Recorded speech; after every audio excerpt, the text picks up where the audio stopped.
في إحدى الفنادق الشهيرة بالإسكندرية وتحديدا في منطقة باب الرمل، تم العثور على 3 جثث داخل إحدى الغرف، وهي لسائح من دولة مدغشقر وطفليه. الحقيقة إحنا كل يوم بنسمع عن حوادث مشابهة للحادثة اللي معانا، لكن الغريب في الحادثة دي تحديدا هو ما أثير عن الفندق خاص فيه الحادثة، وبدأ كلام الناس يكتر ويرددوا حكايات غريبة وغامضة، وتحديدا عن الغرفة اللي لقوا فيها جثث القتيل وأطفاله. وده خلى ناس كتير تربط بين الجريمة اللي حصلت وبين مسلسل الغرفة 207 اللي كان بيتعرض من قريب على إحدى المنصات، وكانت أحداثه بتدور في أحد الفنادق، وكانت أحداث مرعبة لدرجة إن البعض قال إن أحداث المسلسل حقيقية وحدثت بالفعل في نفس الفندق اللي حصل فيه الجريمة اللي بنتكلم عنها. على الرغم من أحداث مسلسل غرفة 207 كانت أحداثه في مرسى مطروح، لكن في ناس أكدت إن صناع المسلسل اضطروا يعملوا كده ويقولوا إن الأحداث في مطروح علشان ما يدخلوش مع الفندق الشهير اللي في اسكندرية في مشاكل قانونية وقضايا تشهير وخلافه. وده اللي احنا هنحاول نوضحه مع بعض في الفيديو ده. بس خلينا في الأول نتعرف على أحداث الجريمة وإزاي تم العثور على الجثث، ومين اللي كان ورا الجريمة، وإيه هي حكاية الفندق، وهل فعلا مسكون بالأشباح والجن. الحكاية بدأت من عمال نظافة، وده لما راحت موظفة الهاوس كيبنج لغرفة القتيل وخبطت عليه كتير لكن ما فتحش، فحاولت مرة واتنين وتلاتة لكن دون فايدة وجواب. وأول حاجة جت في دماغ الموظفة هي إن النزيل غادر الفندق، فراحت للريسبشن وبلغتهم باللي حصل، فقالوا لها إن النزيل ما غادرش حتى الآن وما سلمش مفاتيح الغرفة. فرجعت تاني وخبطت، لكن اللي حصل في الأول هو نفسه اللي حصل في المرة التانية. فراحت بلغت الإدارة باللي حصل تاني، وقدام الغموض والحيرة اللي حصلت قررت إدارة الفندق فتح الغرفة، وعلى طول جابوا المفتاح الاحتياطي للغرفة وفتحوا بيها الأوضة. وهنا كانت الصدمة اللي محدش كان متوقعها. لقوا 3 جثث، الأولى الأب وكان مشنوق في حبل على باب الحمام، وبالبحث لقوا جثتين غرقانين جوه البانيو في الحمام. الأولى الطفل الأكبر 8 سنين والأصغر 5 سنين. ياه على بشاعة المنظر لما تشوف طفلين زي الملايكة مقتولين وغرقانين في مية البانيو. تم إبلاغ الشرطة اللي حضرت على الفور لمكان الحادث، وبدأت التحقيقات علشان تتوصل للقاتل.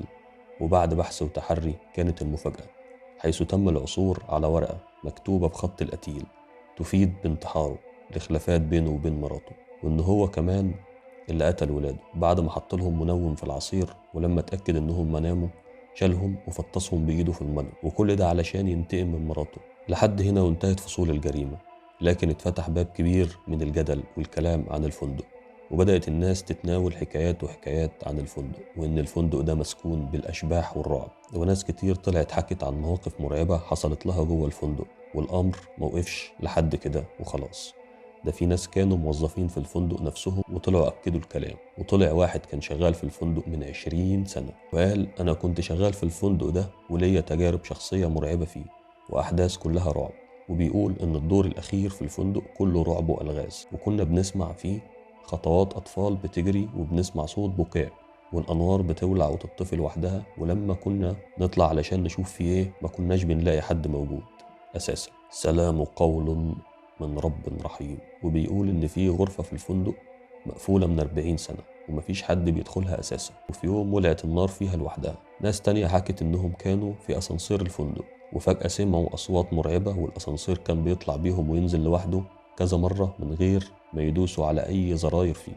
وناس تاني قالت إنهم كانوا نازلين في الفندق وبيقوموا بالليل في عز النوم ويلاقوا الشبابيك وباب الأوضة مفتوح عليهم، رغم إنهم بيكونوا قافلين الباب بالمفتاح قبل ما يناموا. حكايات وحكايات، روايات وروايات من يوم الحادثة، وكل شوية نقرأ ونسمع عن حاجة مرعبة حصلت في نفس الفندق. وده اللي خلى بعض الناس تطلع وتؤكد إن أحداث الغرفة 207 اللي قام ببطولته الفنان محمد فراج وريهام عبد الغفور كان مستوحي من أحداث حصلت فعلا جوه الفندق ده. لكن اللي ما يعرفوش بقى أصحاب نظرية الربط بين المسلسل والفندق، غرفة 207 مأخوذ من المجموعة القصصية سر الغرفة 207 لمؤلفها الكاتب الراحل أحمد خالد توفيق، واللي صدرت عام 2008، يعني من أكتر من 14 سنة. لكن إحنا بقى كمصريين لازم نحط التاتش بتاعنا، لكن الحقيقة فين محدش عارف.